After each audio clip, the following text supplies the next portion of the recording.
Only criticism coming the way for the governor here, who of course exercised his discretion, is that he acted on centre's orders.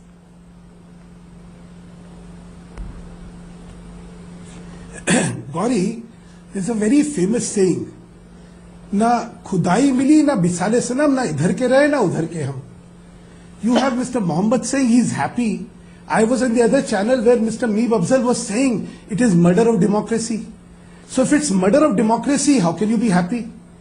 I mean, let the Congress at least decide which side of the fence they are sitting. They want to have the cake and eat it also. That doesn't happen. Now let us look at the entire chronology and let us look at what the governor has done. He has explained that what he was seeing was an unholy alliance. A lot of heartburn has gone into this comment. And what is it he says? He says, look, these are the people who throttled democratic institutions in Jammu and Kashmir. They were the ones who boycotted the due democratic process of elections in local bodies elections. Sir. Because they said, no, you cannot have these elections.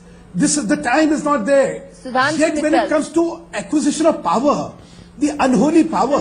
No, there have been, when you use an adjective like unholy, now it becomes unholy, it becomes anti-national, it becomes untouchable. You give it any name and any adjective you want to. Gauri, I would allow me to speak.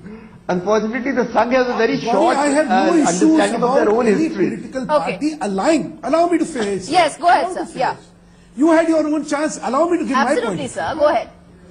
You see, I have no qualms about any political party joining with another political party in case of a fractured mandate. I have no issues on that.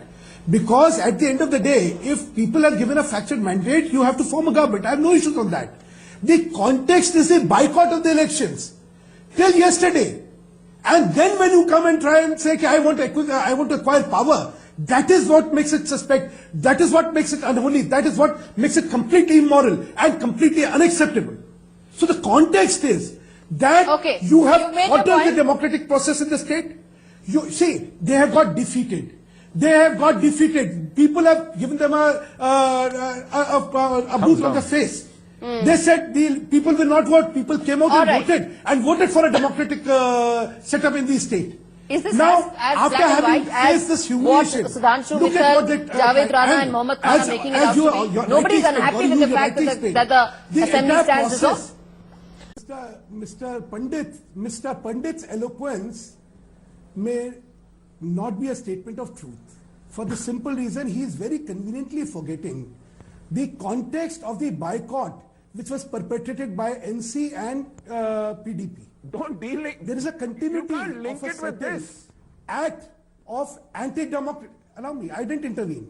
Please. I did not intervene. I think I'm entitled to put forward my point of view. Sir. I mean, don't be intolerant. Let's be democratic. So, the context of the conduct is there for everybody to see.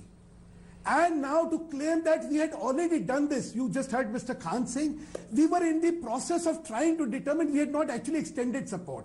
Here is the Chief Minister, former Chief Minister claiming, I have the support and I am forming the government without NC and without Congress even having finalized the basics of extending support. So the entire claim of support of an alter government is completely fallacious. It is now distorting facts to suit their conveniences because they have had eggs on their faces. Issue is simple.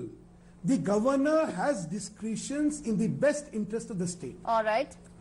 He ensured that there are elections held in spite of not only threats of boycott, in spite of the bullets, the guns and the barrels, which were used to terrorize people not to come up for the elections. He defeated all right, sir. them. You've made your and point. In the best interest of the state, what he's done is perfectly Sir, right. okay. All right. I want to take one point which I think is extremely important, which is the national security. I can answer that on behalf of the Congress, not on behalf of the PDP. I'm not saying the governor's decision is wrong. I'm saying it has come too late.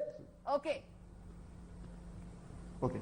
So I can answer that question on behalf of the Congress, as I said, and we are not exploring this option at the given moment. I just want to say something to Sudhanshu ji. Sudhanshu ji, it is so heartening to hear you talk about the ills of the PDP and this Bemail Gathbandhan जो आज बन रहा है, and surprising that for 4.5 years आपकी आंखों पे पर्दा पड़ा हुआ था और आपके ये खास और चहीते चुनिंदा आपके ये वो थे सहयोगी जब आपने सरकार बनाई। आखिर में Ram Madhav ji Mohammad Khan, it was a simple question. If everybody is... We got... All right, I'm sorry. Gentlemen, I'm completely out of time in this edition of Who's Winning 2019. We come back and talk more about Kashmir tomorrow because this is a state that we will continue to keep a very close watch on. When will elections take place? Likely to take place with Lok Sabha next year. Who stands to gain? Who stands to benefit is something that we will come back and discuss tomorrow. Thanks so much for watching this special show.